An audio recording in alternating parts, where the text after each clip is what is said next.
আসসালামু আলাইকুম সবাইকে। আশা করি আপনারা সবাই ভালো আছেন। আমাদের জাভা প্রোগ্রামিং এর সিরিজটা চলতেছে এবং আজকে আমরা আসলে জাভা প্রোগ্রামিং ব্যবহার করে যে টেকনোলজিগুলো আপনার বর্তমান ওয়ার্ল্ডে রান করতেছে বা আপনার এখন পর্যন্ত চলে আসছে বা সামনে আসবে বা আপনার বর্তমানে লিডিং যে টেকনোলজিগুলো যেগুলো ব্যবহার করা হয় সেগুলো নিয়ে একটু আলোচনা করব। তো জাভা বেসিক্যালি আপনার চারটা প্ল্যাটফর্মে কাজ করে।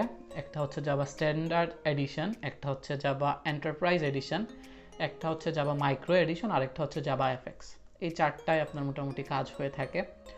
তো আমরা একটা একটা করে দেখি জাভা স্ট্যান্ডার্ড এডিশনের মধ্যে আসলে কি কি আপনার এক্সিস্ট করে।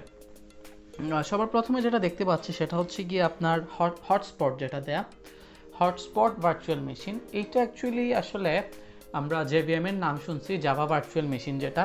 তো জাভা ভার্চুয়াল মেশিনের মতোই ওরা আসলে আরেকটা ভার্চুয়াল মেশিন ওরা ক্রিয়েট করার প্ল্যান করে আসছিল 1999 থেকে। 1999-এ ওইটা ইনিশিয়াল রিলিজটা হয় এবং পরবর্তীতে 2016 সালে এসে ওইটার আসলে একটা স্টেবল রিলিজ আসে।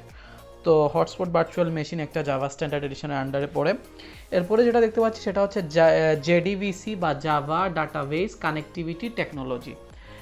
এই একটা এপিআই, এই এপিআই এর কাজটা হচ্ছে আপনার জাভা প্রোগ্রামের সাথে কিভাবে ডাটাবেসকে কানেক্ট করবে, ডাটা কিভাবে ফেচ করবে, রিসিভ করবে, এই ব্যাপারগুলো নিয়ে আসলে জেডিভিসি টেকনোলজিটা আপনার কাজ করে। এছাড়াও আমরা দেখতে পাচ্ছি সিকিউরিটি কম্পোনেন্টস। আপনার স্ট্যান্ডার্ড এডিশনের মধ্যে সিকিউরিটি কম্পোনেন্টস বলার কারণটা হচ্ছে আমি আগেই বলেছি যাবে একটা type safe language. Type safe বলার কারণ হচ্ছে আপনার যে আপনি কোনো ইন্টিজার ভেরিয়েবলের মধ্যে আপনি স্ট্রিং ডাটাকে রাখতে পারবেন না, বা স্ট্রিং ভেরিয়েবলের মধ্যে আপনি ইন্টিজার টাইপের ডাটাকে রাখতে পারবেন না। এটা অটোমেটিক্যালি এটাকে ফেচ করে আপনাকে এররটা দেখাবে। এছাড়াও আপনার কাজ করতে গেলে যে এক্সট্রা যে গার্বেজগুলো আপনার ক্রিয়েট হবে ওইগুলোকে আপনার জাভা অটোমেটিক গার্বেজ কালেকশন নামে তার একটা আপনার মেথড আছে, সেটা দিয়ে সে আপনার সেগুলোকে হ্যান্ডেল করে ফেলতে পারে। সেজন্য বলা হচ্ছে এইটা খুবই ফাস্ট এবং খুবই সিকিউরলি কাজ করে থাকে। এরপরে আমরা আরেকটা দেখতে পাচ্ছি সেটা হচ্ছে এক্সএমএল। আমরা এইচটিএমএল এর নাম শুনে আসছি। এক্সএমএলটা কি তাইলে? এক্সএমএল এর ফুল মিনিংটা হচ্ছে এক্সটেন্সিবল মার্কআপ ল্যাঙ্গুয়েজ। এইটা আসলে আপনার কাইন্ড অফ জেসনের মতো, যে ডাটাকে আসলে কি করবে, এক্সচেঞ্জ করবে। এইটা মেইনলি ব্যবহার করা হয় ট্রান্সপোর্ট এবং স্টোরিংয়ের জন্য। আসলে ডাটা ট্রান্সপোর্ট এবং স্টোরিংয়ের জন্য ডিফারেন্ট অ্যাপ্লিকেশনের মধ্যে এটা এক্সএমএলটা আমরা ব্যবহার করি। এছাড়াও আরেকটা দেখতে পাচ্ছি আমরা জেএনডিআই বা Java naming and directory interface. এইটা জেডিভিসি এর মতোই কাজ করে থাকে আপনার ডিফারেন্ট পার্সপেক্টিভে। সেক্ষেত্রে আমরা ডাটাকে লোকালি অ্যান্ড আপনার রিমোটলি দুইভাবেই আসলে স্টোর করতে পারি। এরপরে আমরা দেখতে পাচ্ছি করভাটার আসলে ফুল মিনিংটা হচ্ছে common object request border architecture. এগুলো আসলে খুবই অ্যাডভান্স টপিক, অ্যান্ড আমি জাস্ট আপনাদেরকে নামগুলো বলতেছি। আপনারা যদি কারো কোনো ইন্টারেস্ট থাকে জাস্ট গুগলে সার্চ দিয়ে এই নামগুলো দিয়ে আপনারা ওরা কি আসলে কীভাবে কাজ করে সেগুলো দেখতে পারেন, বুঝছেন। বেশি আবার প্রেশার নিলে সমস্যা, কারণ আপনাদের জন্য একদম ইনিশিয়াল পর্যায়ে আপনারা এখনও জানেন না যে জাভায় কোড কীভাবে লিখতে হয়, আর আমি এতগুলো টেকনোলজির নাম বলতেছি। But by the end of this code, this video will help you guys a lot to decide if you want to be in the Java programming or if you want to be a Java developer, then this video will help you a lot. Anyways, তো এটা হচ্ছে একটা আপনার architecture আসলে, যেটা আপনার কোডকে design and ইমপ্লিমেন্টেশনের জন্য আসলে মেইনলি ব্যবহার করা হয়, এবং ডিস্ট্রিবিউটেড অবজেক্ট ওরিয়েন্টেডের জন্য এটা আসলে ব্যবহার করা হয়। এছাড়া আমরা দেখতে পাচ্ছি অ্যাবস্ট্রাক্ট উইন্ডো টুলকিট বা AWT যেটাকে বলা হয়, সেটা আসলে আপনার গ্রাফিক্যাল ইউজার ইন্টারফেস ডেস্কটপ অ্যাপ্লিকেশনের জন্য তৈরি করার জন্য আসলে AWT বা অ্যাবস্ট্রাক্ট উইন্ডো টুলকিটটাকে আমরা ব্যবহার করি। এছাড়াও আপনি যদি জাভা প্রোগ্রাম ব্যবহার করে কোনো অ্যাপ্লিকেশন তৈরি করেন, তার পিছনে যদি আপনি সাউন্ড অ্যাড করতে চান তাহলে সাউন্ডের জন্য আলাদা এপিআই থাকে। আপনি যদি কোনো ইমেজকে ম্যানিপুলেট করতে চান, নিজের মতো করে কোনো ইমেজ তৈরি করতে চান, সেটার জন্য আপনার আরেকটা এপিআই আছে যেটা হচ্ছে JAI বা জাভা অ্যাডভান্স ইমেজিং। এছাড়াও 2D 3D এগুলো নিয়েও আসলে জাভা স্ট্যান্ডার্ড এডিশনে কাজ করা যায়।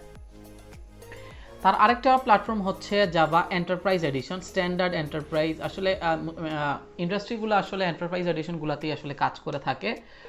আপনার তো স্ট্যান্ডার্ড এডিশনে আসলে কি হয়, সরি এন্টারপ্রাইজ এডিশনে আসলে কি কি থাকে একটু দেখি। প্রথমে দেখতে পাচ্ছি আমরা সাবলেটটা, সেটা হচ্ছে আসলে ওয়েব অ্যাপ্লিকেশন তৈরি করার জন্য। আমরা জানি জাভা প্রোগ্রামিং ব্যবহার করে আমরা মোবাইল অ্যাপ্লিকেশন তৈরি করতে পারি, ওয়েব অ্যাপ্লিকেশন তৈরি করতে পারি। তো ওয়েব অ্যাপ্লিকেশন ব্যবহারের জন্য আসলে সাবলেটটা ব্যবহার করা হয়। এবং যেটা সার্ভার, এটা আসলে ওয়েব কম্পোনেন্ট যেটা ডিপ্লয় করা হয় সার্ভার এবং টু ক্রিয়েট ওয়েব পেজ, আসলে মানে সার্ভারের মধ্যে ডিপ্লয় করা হয় to create web page, servlet ব্যবহার করা হয়। এছাড়াও আমরা জেএসপি দেখতে পাচ্ছি, জেএসএফ দেখতে পাচ্ছি, দুইটা সিমিলারই। জেএসপি হচ্ছে জাভা সার্ভার পেজেস এবং জেএফএস হচ্ছে জাভা সার্ভার ফেসেস, ঠিক আছে। তো জেএসপি এর কাজ হচ্ছে সেটা আসলে সার্ভার সাইড একটা প্রোগ্রামিং টেকনোলজি, যেটা আপনার ডাইনামিক ওয়েবসাইট ক্রিয়েশনের জন্য আসলে আমাদেরকে অনেক হেল্প করে থাকে। এইটার আসলে অ্যাক্সেস থাকে পুরো জাভার যে এন্টায়ার যে এপিআই বা জাভা ফ্যামিলির যে এন্টায়ার এপিআই, তার মধ্যে আপনার জেএসপির অ্যাক্সেসটা থাকে। আর কম্পোনেন্ট বেস আপনি যদি ইন্টারফেস তৈরি করতে চান তখন আমরা আসলে জেএসএফ ব্যবহার করি। এরপরে যে টার্মটা দেখতে পাচ্ছি সেটা হচ্ছে এন্টারপ্রাইজ জাভা বিনস। এদের কাজ হচ্ছে আসলে এনক্যাপসুলেট করা। এনক্যাপসুলেশনটা আমরা দেখব, আমরা ইনিশিয়াল পর্যায়ে এনক্যাপসুলেশন দেখব, যেটা হচ্ছে যে আপনি কি কাজটা করতেছেন সেটা লজিকটা যেন হাইড থাকে বাট আউটপুটটা যেন দেখা যায়, বুঝছেন? এইটাই আপনার এনক্যাপসুলেশন। তো আপনার এইখানে জাভা বিনস যেটা করে সেটা হচ্ছে গিয়ে আপনার ইন্ডাস্ট্রি লেভেলে আপনার ওদের যে লজিক থাকে, বিজনেস লজিকগুলো থাকে অ্যাপ্লিকেশনের জন্য, সেগুলো হাইড থাকা, এটাই আসলে জাভা বিনসের কাজ। এছাড়াও এটার ভ্যালিডেশন নিয়েও আপনার কাজ করা হয়। জাভা ট্রানজ্যাকশন এপিআই, এটা বুঝতেছেন সবাই আপনারা যে ট্রানজ্যাকশনের জন্য, ডাটা ট্রানজ্যাকশনের জন্য আপনার ট্রানজ্যাকশন এপিআইটা ব্যবহার করা হয়। আর পারসিস্টেন্সটা ব্যবহার করা হয় ডাটাগুলোর মধ্যে রিলেশন প্রপারলি চলতেছে নাকি না সেগুলোর জন্য। সবই হচ্ছে আসলে এপিআই। আশা করি আপনারা এপিআই টার্মটার সাথে পরিচিত। অ্যাপ্লিকেশন প্রোগ্রামিং ইন্টারফেস হচ্ছে এপিআই এর ফুল মিনিং, যেটা হচ্ছে আপনার কোনো জায়গা থেকে ডাটা নিয়ে আসা অথবা ওই জায়গায় ডাটা পাস করার জন্য আসলে আপনার ব্যবহার করা হয়ে থাকে। এছাড়াও আমরা আরও কিছু দেখি, যেমন হচ্ছে restful web services. Restful web সার্ভিসেসটা আপনার মূলত ব্যবহার করা হয় যে ওয়েব থেকে যে সব সাপোর্ট আমরা পেতে চাই ওয়েব অ্যাপ্লিকেশন তৈরি করার জন্য, এবং সেগুলা প্রপার আর্কিটেকচারাল প্যাটার্ন মেনটেন করে ডাটা রিসিভ, ডাটাকে একটা ফর্মের মধ্যে রাখা, এইগুলোই হচ্ছে আপনার রেস্টফুল ওয়েব সার্ভিসের কাজ। এছাড়া উইন ভ্যালিডেশন আমি আগে বলে আসছি, ইউনিফাইড এক্সপ্রেশন ল্যাঙ্গুয়েজ, যার শর্ট ফর্ম হচ্ছে ইএল, যেখানে ডাটাটা এমবেডেড থাকে এবং এক্সপ্রেশনগুলোকে ইভালুয়েশন করা যায়। এছাড়াও আমরা আসলে আপনার মেসেজিং, জাভা প্রোগ্রামিং ব্যবহার করে আমরা যদি মেসেজিং কোনো অ্যাপ্লিকেশন তৈরি করতে চাই তখন আসলে আমরা জেএমএস এর যে আপনার এপিআইটা সেটা ব্যবহার করি। ওয়েব সকেট একটা খুবই ট্রেন্ডিং টেকনোলজি যেটা বর্তমানে চলতেছে। ওয়েব সকেটে আপনার টু ওয়ে কমিউনিকেশন আপনার সার্ভার এবং ক্লায়েন্টের মধ্যে করা যায়, যেটা আমাদের এইচটিটিপি রিকোয়েস্ট যেগুলো করি আমরা ওয়ান ওয়ে থাকে আর কি। তো ওয়েব সকেটটা ব্যবহার করে আপনার টু ওয়ে কমিউনিকেশন স্টাবলিশ করা যায়। এছাড়াও আমরা জেসন পার্সিং, জেসন প্রসেসিং, যেটা আমরা জেসন পার্স করি, জেসনের মাধ্যমে কি করি, আমরা একটা জায়গায় ডাটাগুলোকে স্টোর করি এবং তারপরে আমরা এপিআই ইউজ করে ডাটা ফেচ করে আমরা সেগুলোকে কোনো একটা জায়গায় শো করি অথবা কোনো জায়গা থেকে ডাটা রিট্রিভ করি। তো এই ছিল আপনার জাভা এন্টারপ্রাইজ এডিশনের আন্ডারে। এছাড়াও জাভা মাইক্রো এডিশন যেটা বলছিলাম সেটা হচ্ছে একটা জাভা স্ট্যান্ডার্ড এডিশনের স্মলার পার্ট। এই জায়গায় আসলে যেটা হয় আপনার যে বিভিন্ন ডিভাইসেস, ঠিক আছে, ডিভাইসগুলোর মধ্যে আপনার অনেক অ্যাপ্লিকেশন তৈরি করা হয়। দেখা যায় আপনার অনেক ডিভাইসগুলো আসলে আমাদেরকে ইন্টারেক্টিভ অনেক কাজ করে দিচ্ছে, তো সেগুলোর ক্ষেত্রে আসলে জাভা মাইক্রো এডিশনের আন্ডারে এগুলো পড়ে। যেমন IoT, internet of things, micro controller বলেন, এমবেডেড ডিভাইস বা যে কোনো সেন্সর, বা আমরা যে টাকা যে করার জন্য মনে করেন অনলাইনে সব থেকে যখন আমরা কোনো কিছু বাই করি তখন আমাদেরকে গেটওয়ের মাধ্যমে আমরা ব্যবহার করে আসলে আমাদের ক্রেডিট কার্ড বলেন, বিকাশ বলেন বা যে কোনো মেথডে আমরা টাকা যে পে করি, গেটওয়েটা।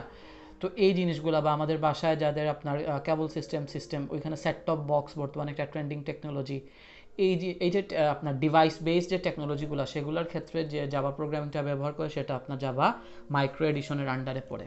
এবং একদম শেষে যেটা আছে জাভা এফএক্স, যেটা জাভা এফএক্সটা হচ্ছে আসলে জাভা সুইং বা জাভা অ্যাবস্ট্রাক্ট উইন্ডো টুল কিট, যেগুলো ব্যবহার করে আপনার গ্রাফিক্যাল ইউজার ইন্টারফেসটা তৈরি করা হয়, সেগুলোরই আপডেটেড ভার্সন আপনার জাভা এফএক্স। সেটা আপনার রিচ ইন্টারনেট অ্যাপ্লিকেশন তৈরি আরেকটা টার্ম আর কি, সেটা ব্যবহার করা তৈরি করার জন্য আপনার জাভা এফএক্সটা ব্যবহার করা হয়।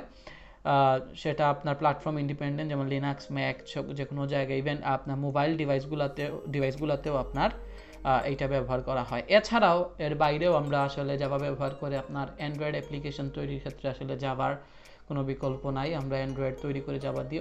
এছাড়াও নতুন আপনার আসলে অনেক টেকনোলজি আসছে ক্রস, যেগুলা ব্যবহার করে আসলে অ্যান্ড্রয়েড অ্যাপ্লিকেশন তৈরি করা যায়। বাট ইনিশিয়াল যেটা দিয়ে শুরু হয়েছে অ্যান্ড্রয়েড অ্যাপ্লিকেশন, সেটা হচ্ছে আপনার জাভা। এছাড়া আপনাদের যদি মনে থাকে, আমরা যখন ছোটো ছিলাম তখন আপনার জাভা ফোন ছিল, সেম্বিয়ান ফোন ছিল, সেগুলোতেও আসলে ওই জাভা প্রোগ্রামিং ব্যবহার করেই আসলে ওই অ্যাপ্লিকেশনগুলো বা সেম্বিয়ান ফোনগুলোতে যে গেমগুলো ছিল, আমাদের যে বাটন ফোনগুলো ছিল, ওইগুলোতে যে আমরা ইন্টারনেট ব্যবহার করতাম, সবই ছিল আসলে জাভার উপরে বেসড। এরপরে আপনার নতুন টেকনোলজি আসলো, নতুন ওএস আসলো, ওইগুলোতে আমরা শিফট হয়ে গেলাম। তো আসলে জাভার সাথে বলা যায় আসলে আমাদের অনেক মেমোরি কানেক্টেড। আমরা জাভা শুনে আসছি, ইনশাল্লাহ আমরা জাভা শিখবো এবং জাভার সাথে থাকবো ইনশাল্লাহ। সবাই ভালো থাকবেন, সুস্থ থাকবেন। আল্লাহ হাফিজ, আসসালামু আলাইকুম।